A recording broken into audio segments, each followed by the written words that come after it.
Good morning. Saraswati के YouTube channel पर आपका स्वागत है। आज हम अंग्रेजी का ग्रामर का चैप्टर है टेंस, वो पढ़ेंगे जो कक्षा 6 से 10 तक के लिए कंपल्सरी है। तो आज हम सीखते हैं tense.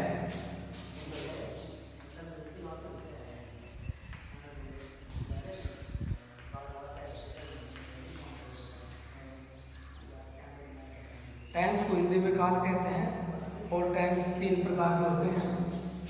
Number 1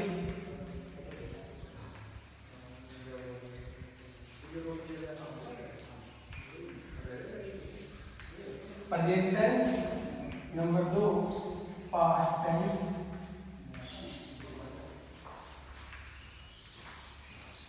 number 3 future tense.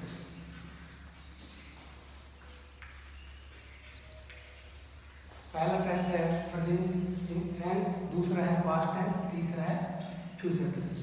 Present tense को हिंदी में कहते हैं वर्तमान काल।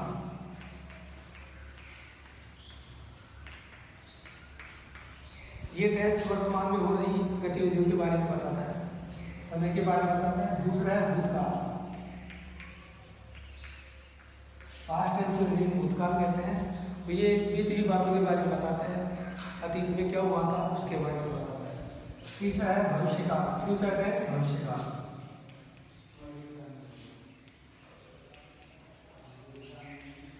आगे जो भविष्य में आगे समय आएगा, आने वाले समय के लिए फ्यूचर टेंस का इस्तेमाल करते हैं।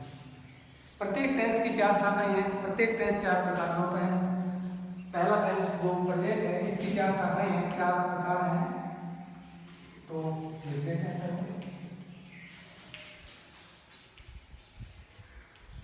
इसके 4 तरीके हैं।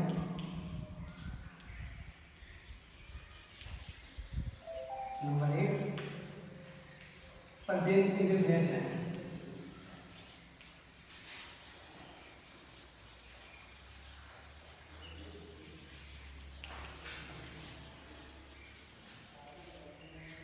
पहला हो गया प्रेजेंट इंडेफिनिट टेंस।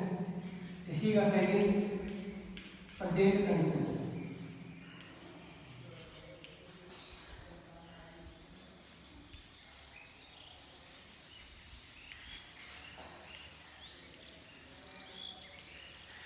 दूसरा भाग, दूसरा प्रकार प्रेजेंट कंटीन्यूअस। और थर्ड है प्रेजेंट परफेक्ट।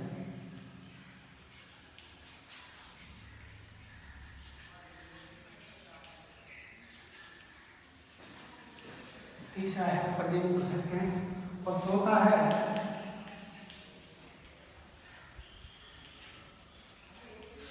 प्रेजेंट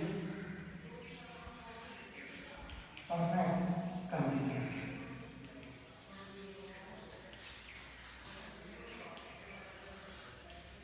इस प्रकार से जो प्रेजेंट टेंस है, इसके 4 प्रकार होंगे। पहला है प्रेजेंट इंडेफिनिट टेंस, दूसरा है प्रेजेंट कंटीन्यूअस टेंस, तीसरा है प्रेजेंट परफेक्ट टेंस, चौथा है प्रेजेंट परफेक्ट कंटीन्यूअस टेंस। इसी प्रकार जो पास्ट टेंस है, पास्ट टेंस के भी 4 प्रकार होते हैं।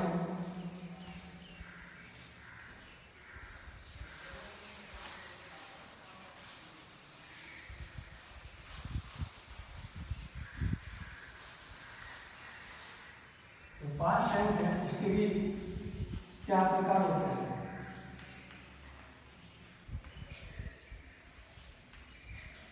पहला पास्ट इंडेफिनिट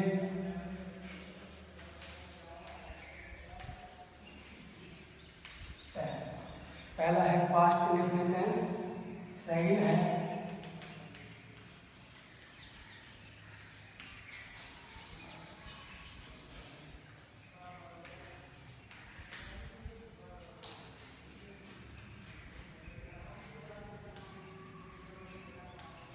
सेकंड है पास्ट कंटीन्यूअस टेंस। थर्ड है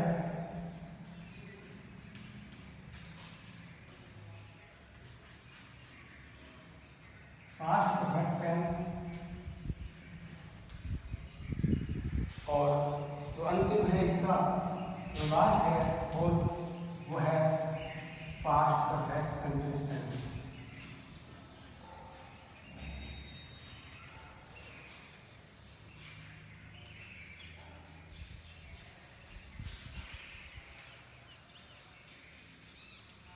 इस प्रकार से जो पास्ट टेंस है, पास्ट टेंस के भी 4 प्रकार होते हैं। पहला है पास्ट इंडेफिनिट, दूसरा है पास्ट कंटिन्यूअस टेंस, तीसरा है पास्ट परफेक्ट टेंस, चौथा है पास्ट परफेक्ट टेंस। इसी प्रकार से इसी क्रम में जो फ्यूचर टेंस है, फ्यूचर टेंस के भी 4 प्रकार होते हैं, 4 भेद होते हैं।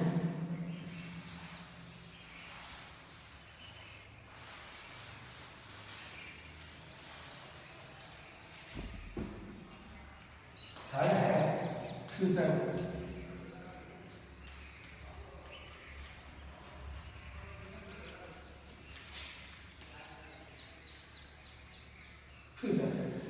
फ्यूचर टेंस, इसके भी 4 भेद होते हैं। पहला है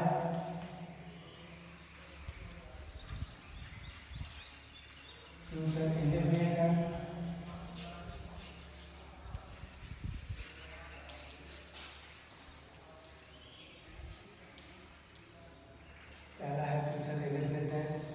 दूसरा है फ्यूचर कंटिन्यूअस,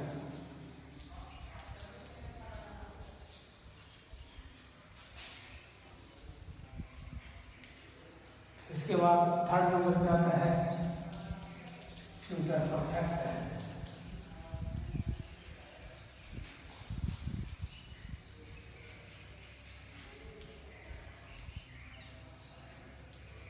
और इसके बाद चौथे नंबर पे आता है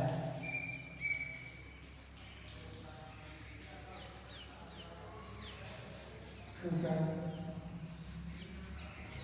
परफेक्ट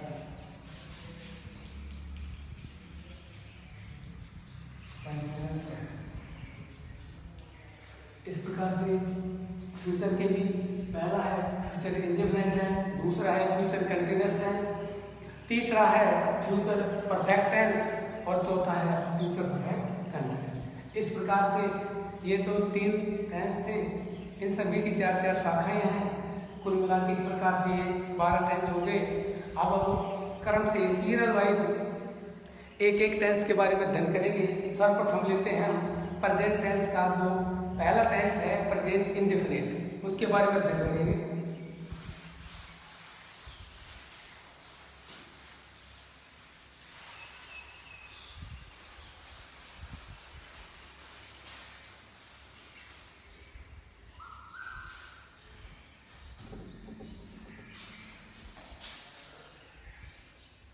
नंबर 1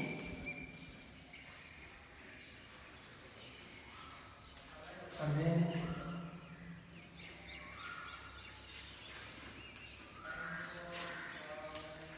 इंडेफिनिट टेंस। पहला टेंस है प्रेजेंट इंडेफिनिट। इसका बायोडाटा, इसका जो इंट्रोडक्शन है इस प्रकार से है। इसकी पहचान,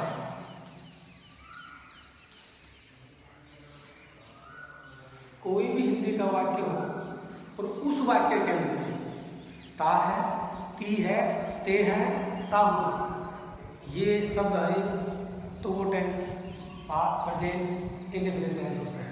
तो इसकी पहचान होगी किसी भी हिंदी वाक्य के अंत में ता है, ती है, ते है,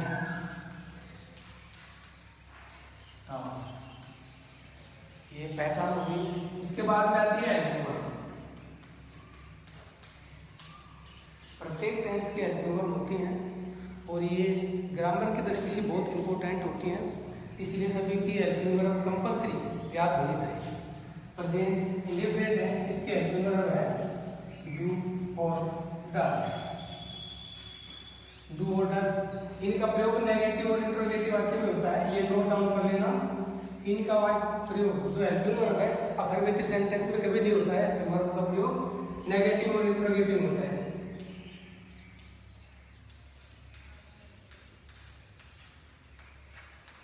इनका प्रयोग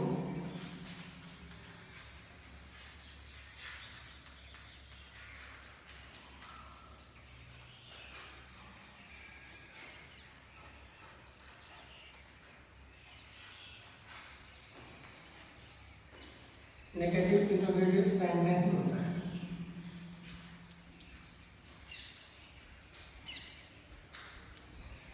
बहुत इंपॉर्टेंट बात है याद रखना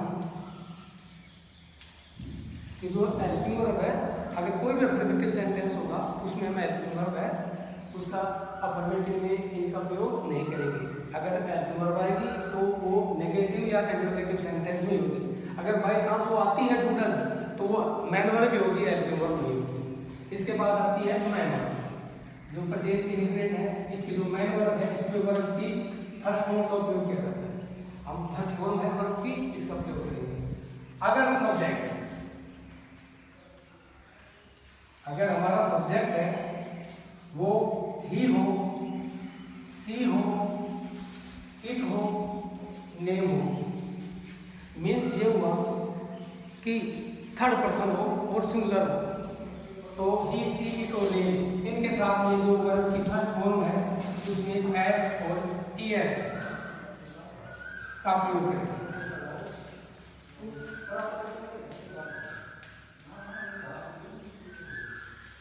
याद रखना, अगर सब्जेक्ट ही, सी, इट और नेम ये हो तो वर्ब की फर्स्ट फॉर्म में एस और ईएस इसका इस्तेमाल करेंगे। ये भी बता देता हूँ कि एस ईएस कैसे आएगा। तो जो बहुवचन का नियम है, जिन वर्ब के लास्ट में S, double S, S H, C H, X और ओ ये हो तो उन वर्ब के हमेशा ईएस का इस्तेमाल करेंगे, और जो इनके अलावा है उनके एस का।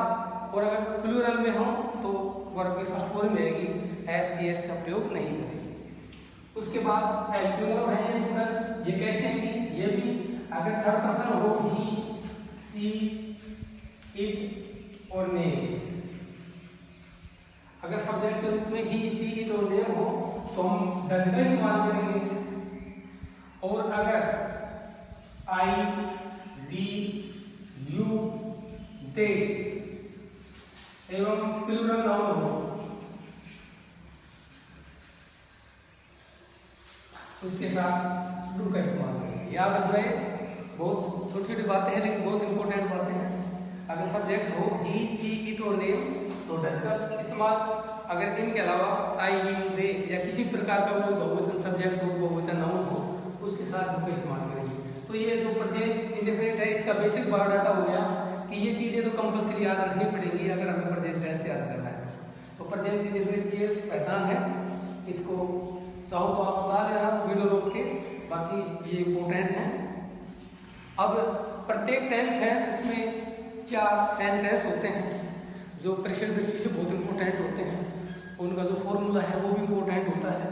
तो वो चीज़ें में ये तो याद रखना ही है, इनके साथ में वो जो फॉर्मूलाज हैं affirmative, negative, interrogative, interrogative, negative, इनके फॉर्मूलाज हैं वो भी याद रखने पड़ेंगे, वो बहुत कम है।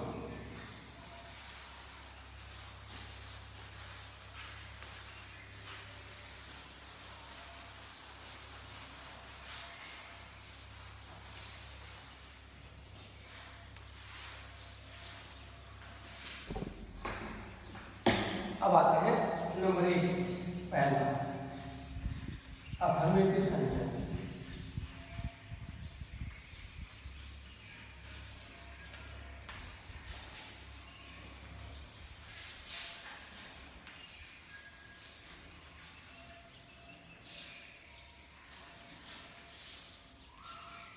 अफर्मेटिव सेंटेंस सकारात्मक वाक्य, जो साधारण वाक्य हैं, जो पॉजिटिव वाक्य होते हैं उन्हीं को हम अफर्मेटिव या सकारात्मक वाक्य कहते हैं।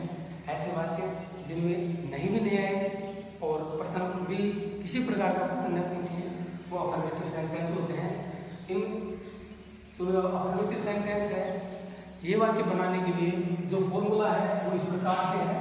पहले शब्द है, उसके बाद में वाक्य की फर्स्ट फॉर्म एस, यस, उसके बाद में ऑब्जेक्ट प्लस अदर वर्ड्स।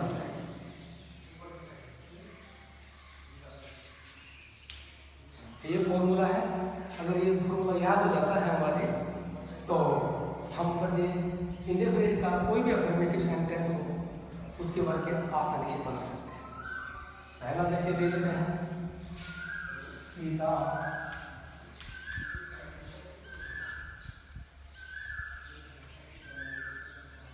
दूध पीती है।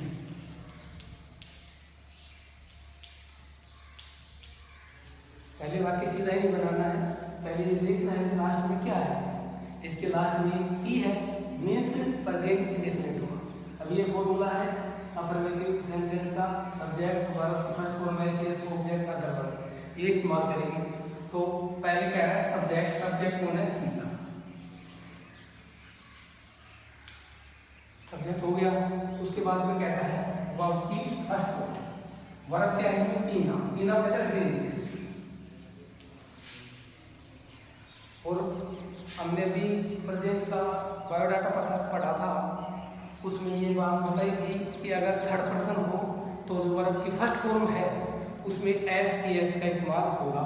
तो ये सब्जेक्ट सीता है, इस वजह से वर्ब की फर्स्ट फॉर्म में एस आ गया। सीता ड्रिंक्स, सीता पीती है। ऑब्जेक्ट क्या है? दूध, मिल्क। अदर वर्ड्स है नहीं, ये वाक्य यहाँ पर कंप्लीट हो गया। सब्जेक्ट फिर देखते हैं, सब्जेक्ट है सीता, लिख दिया। उसके बाद में वर्ब पीना है, पीना को अंग्रेजी में कहते हैं ड्रिंक, और थर्ड पर्सन की वजह से इसमें ऐसा लग गया ड्रिंक्स हो गया। ऑब्जेक्ट है मिल्क, दूध, तो ये मिल्क हो गया। इस प्रकार से वाक्य कंप्लीट हो गया। दूसरा वाक्य लेते हैं,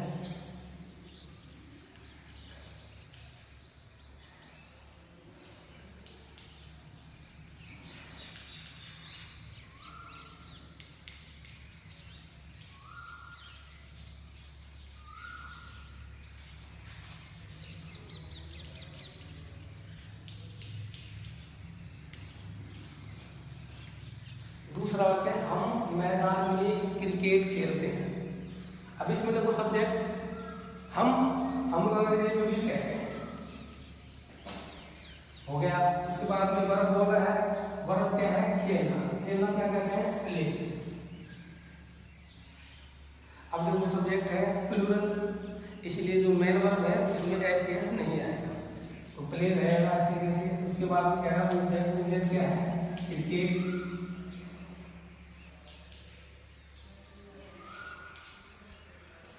अदर वर्ड्स मैदान में,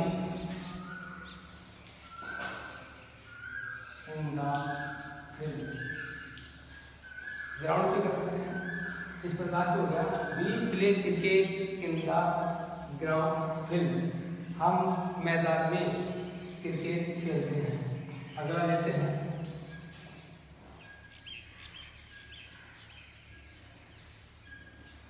मैं सुबह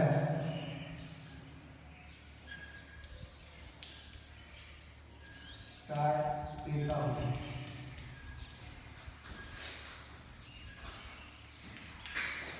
मैं सुबह चाय पीता हूँ। इसमें सब्जेक्ट है मैं, सब्जेक्ट मैं अंग्रेजी में कहते हैं आई। उसके बाद वो कह रहा है वर्ब क्या है इसमें? पीना। पीना को ड्रिंक भी कहते हैं, वैसे चाय के लिए हम टेक भी ले लेते हैं, तो ड्रिंक। अब सब्जेक्ट देखो सिंगुलर है लेकिन थर्ड पर्सन नहीं है, इसीलिए एस नहीं लगेगा। इसके बाद वो कह रहा है ऑब्जेक्ट है चाय, टी। अदर वर्ड्स में आ गया सुबह, इन द मॉर्निंग।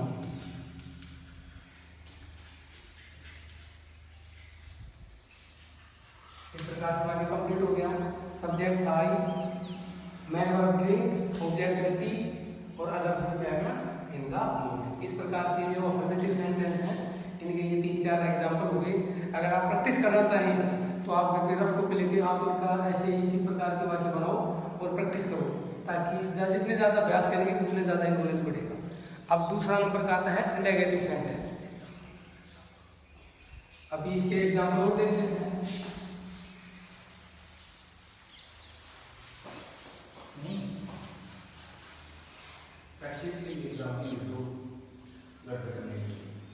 अभी जो ये अफर्मेटिव पढ़ाया है इसके लिए मैं घर के लिए कुछ होमवर्क देता हूँ, 5 सेंटेंस देता हूँ, जो आप रफ कॉपी में या आप जो फेयर कॉपी बना रखी है अभ्यास के लिए करते हैं। पहला जो देता हूँ, सूर्य पूर्व दिशा में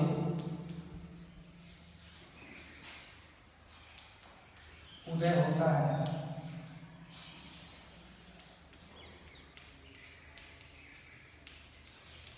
सूर्य पूर्व दिशा में उदय होता है इसके हार्ट मीनिंग्स। उदय होना को अंग्रेजी में राइज कहते हैं,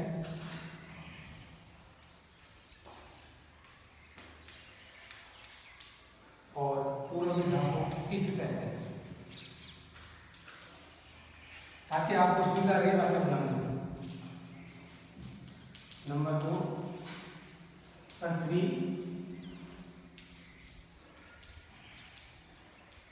सूर्य के चारों ओर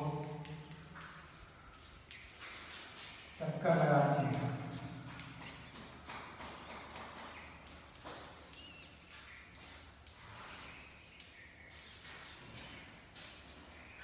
मूव यानी होता है चक्कर लगाना।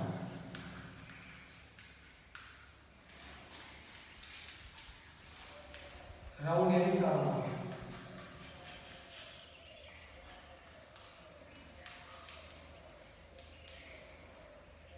और पृथ्वी को तो आपको पता ही होगा हम बात कहते हैं।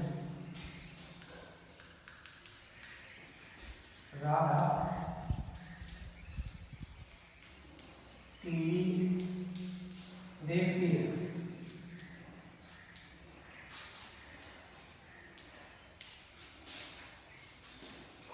देखना को बोलेंगे क्या बात।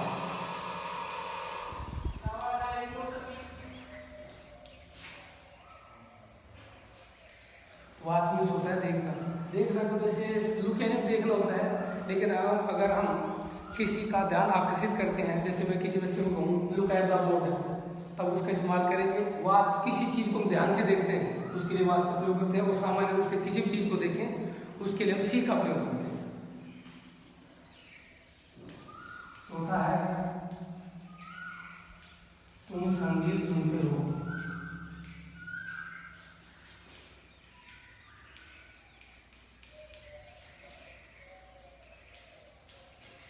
संगीत को म्यूजिक कहते हैं।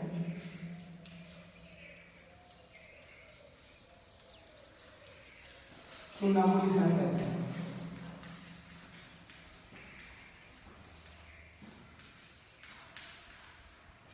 और अंतिम है बच्चे शोर करते हैं। बच्चे की सभी को पता है, चिल्ड्रन कहते हैं। शोर करना क्या होता है? Make noise.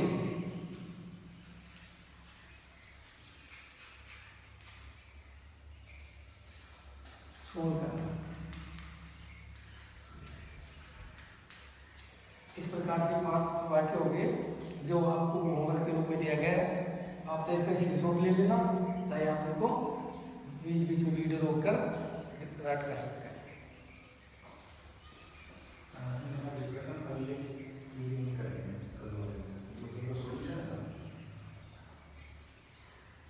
और जो ये वाक्य आज करवाए हैं, इनका आंसर, इनका जो सॉल्यूशन है, जो अगला चैप्टर आएगा हमारा, अगला लेसन आएगा, उस लेसन के अंदर इन सभी वाक्यों को हम फिर से प्रैक्टिस के रूप में आपको समझा देंगे। अब लेते हैं नेगेटिव सेंटेंस। दूसरा सेंटेंस आता है वो नेगेटिव सेंटेंस होता है। नेगेटिव का मतलब अपने आप ही पता है, नेगेटिव नकारात्मक। ऐसे वाक्य हैं जिनमें नहीं आए वो वाक्य नेगेटिव सेंटेंस के होते हैं, नकारात्मक वाक्य होते हैं। उसमें किसी प्रकार का कार्य न होना पाया जाता है कि उसको कार्य को नहीं करें। बी नंबर डाल के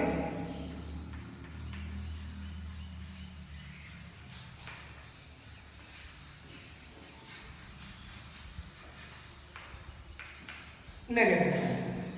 नेगेटिव सेंटेंस को हिंदी में कहते हैं नकारात्मक।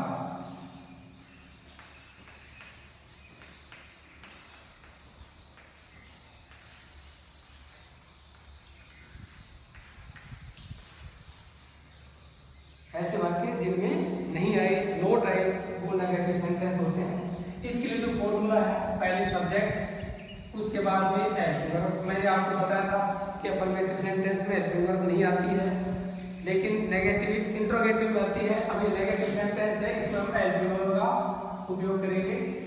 हेल्पिंग वर्ब क्या है इसकी? उसके बाद वर्ब की फर्स्ट फॉर्म। हमने यहाँ प्रेजेंट में पढ़ा था कि सब्जेक्ट थर्ड पर्सन हो, ही सी इट या सिंगुलर नेम हो, उसमें वर्ब में एस एस लग जाता है। लेकिन वो सब इस नियम पे लागू नहीं होगी। नेगेटिव सेंटेंस में वर्ब की फर्स्ट फॉर्म ही आएगी, तो ये वर्ब की फर्स्ट फॉर्म होगी। उसके बाद में ऑब्जेक्ट प्लस एक्सेट्रा या अदर वर्ड्स, ये फॉर्मूला हो गया। अगर मैं नेगेटिव सेंटेंस किसी भी टेंस का हो, चाहे प्रेजेंट कंटीन्यूअस हो, चाहे प्रेजेंट परफेक्ट हो, पास्ट परफेक्ट हो, किसी भी सेंटेंस है उसका हो, तो उसमें एक एडजेक्टिव बदलती है और एक मेन वर्ब बदलती है। अगर नेगेटिव हो, ये प्रेजेंट कंटीन्यूअस का होता है, यहाँ हम जयमार लगाते हैं, यहाँ वर्ब की फर्स्ट फॉर्म में आईएनजी लगा देते हैं। इस प्रकार से ये सूत्र सेम है। अब नेगेटिव पढ़ते हैं। पहला वाक्य था सीता, हमने अफर्मेटिव में पढ़ा था सीता दूध पीती है। अब इसको हम नेगेटिव बना देते हैं, सीता दूध नहीं पीती है।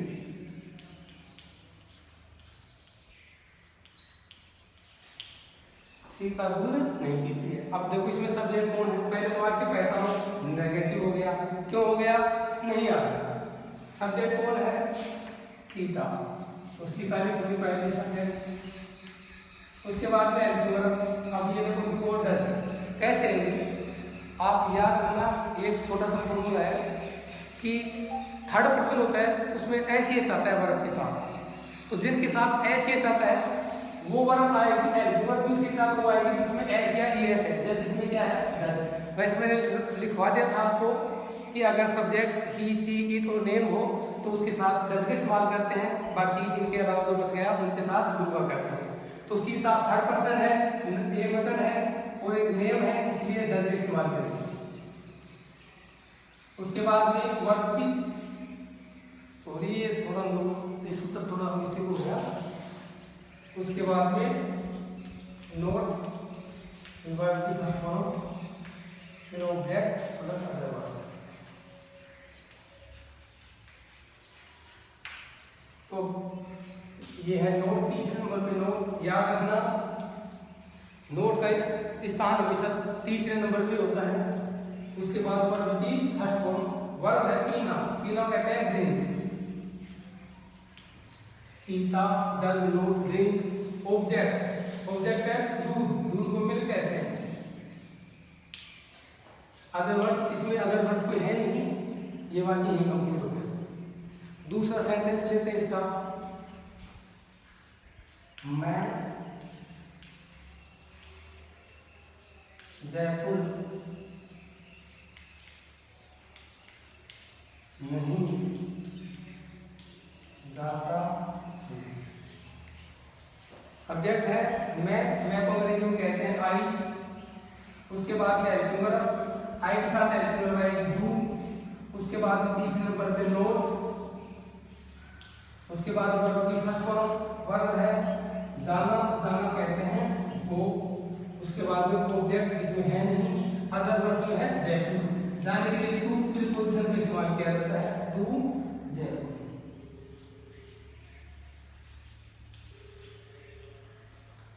आई do not go to Jaipur. और एग्जाम्पल लेते हैं,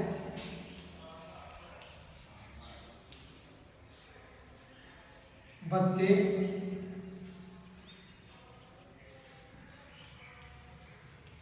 कहानियां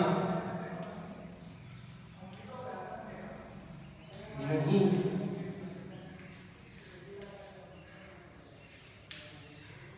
पढ़ रहे हैं, पढ़ते हैं। बच्चे कहानियां नहीं पढ़ते। अब सब्जेक्ट कौन हो गया? बच्चे, बच्चों कहते हैं चिल्ड्रन, द चिल्ड्रन। सब्जेक्ट हो गया द चिल्ड्रन। उसके बाद में हेल्पिंग वर्ब, हेल्पिंग वर्ब बच्चे बहुवचन है डू। उसके बाद में तीसरे नंबर पे नोट। उसके बाद में ऑब्जेक्ट है कहानियां, पढ़ना रीड।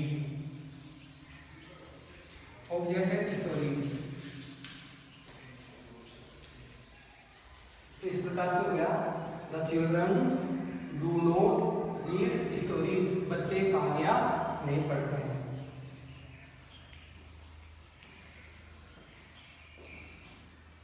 हम शतरंज नहीं खेलते हैं। सब्जेक्ट है हम, वी कहते हैं। वर्ब हेल्पिंग वर्ब है, वी के साथ में डू आएगी, डू। उसके बाद में तीसरे नंबर पे नोट, नोट वर्ब है, खेलना, खेलना कहते हैं प्ले। ऑब्जेक्ट है शतरंज, शतरंज को कहते हैं चेस। तो इस प्रकार से हो गया subject, helping verb, note, verb first form, object. इस प्रकार से ये 5 वाक्य हो गए। सीता दूध नहीं पीती है, Sita does not drink milk, मैं जयपुर नहीं जाता हूँ, I do not go to Jaipur, बच्चे कहानियां नहीं पढ़ते हैं, the children do not read stories, हम शतरंज नहीं खेलते हैं, we do not play chess. ये नेगेटिव सेंटेंस है। इनका भी जो एग्जाम्पल है घर के लिए बता देते हैं, 5 एग्जाम्पल।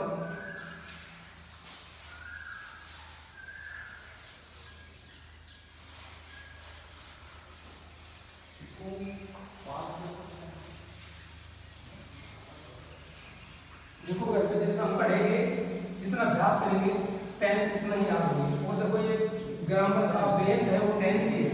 जिनको टेंस बढ़े आएंगे उनको ग्रामर बढ़े आएंगे। वाक्य भी भाई उन्हीं का निगेटिव बना देता हूँ। सूर्य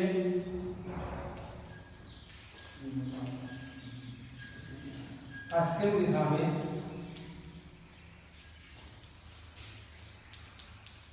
उदय नहीं होता है।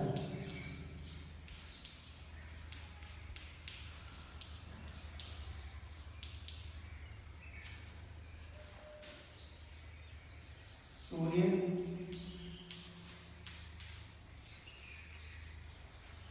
पृथ्वी से टककर नहीं लगाता है। मेरे दादाजी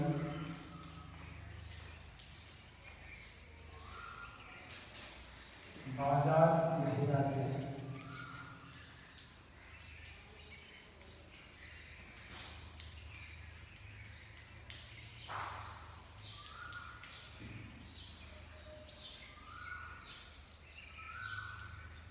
हम प्रतिदिन टीवी नहीं देखते हैं।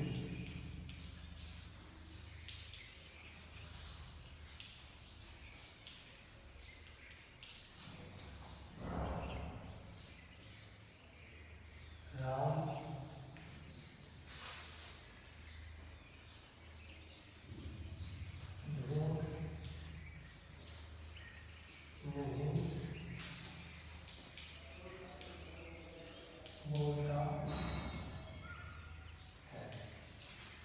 ये 5 सेंटेंस हो गए। हार्ड मीनिंग में जो है बोलना है कि स्पीक,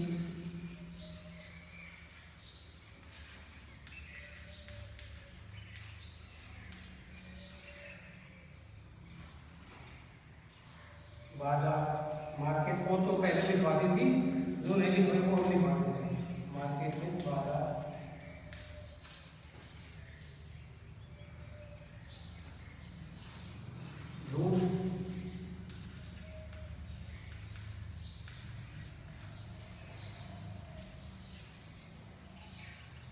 ये जो कठिन मूल्य थे और बाकी पहले लिखवा दी थी मैंने।